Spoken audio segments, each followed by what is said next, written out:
Hello, this is Justin with Green Residential. Do you have a shutoff valve or an angle stop that's leaking? Well, in this video, we're going to talk about how to repair that. Let's get started.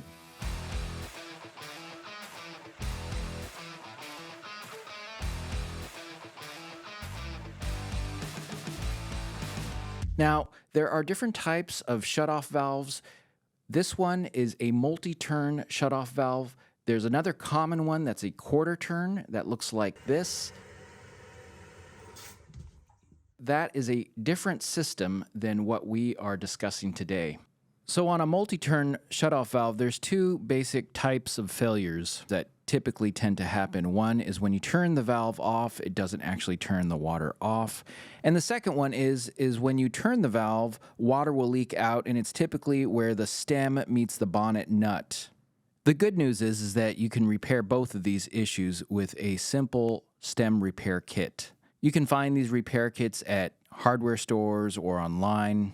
So in this video, we're going to replace the stem and the washers. Your first step should be to turn off the water to the house. Every house is different where the main shutoff valve is. If you don't have one, you can turn it off at the meter. Now, if your work is going to be on a hot water shutoff valve, I recommend turning the hot water off in addition. This will prevent any water from the hot water tank draining out of the valve that you're working on. I suggest placing a bucket underneath the valve that you're working on to catch any water that will drain out as you do your work. So your first step is to unscrew the screw that attaches the handle to the valve. This is typically a Phillips screw. So the next thing to remove is the bonnet nut.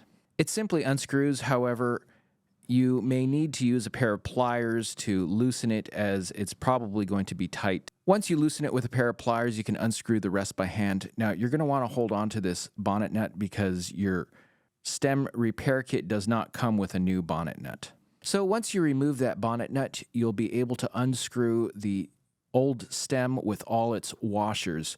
So this is what the valve body looks like without the stem. And this is the stem without any of its washers. What we're going to do next is install the washers that the repair kit came with.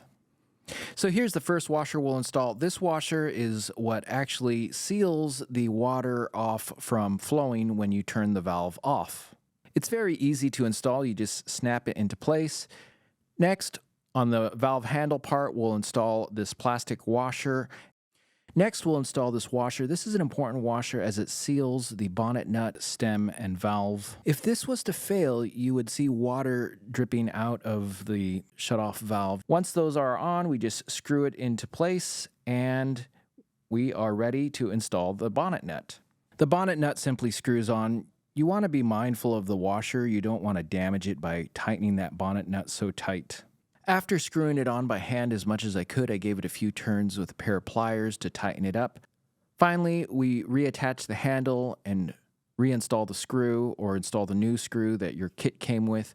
There have been a few times, at least for me, where the original handle did not fit with the new stem, so you may want to get a new handle just in case. But as you can see, the original one worked fine with this new stem.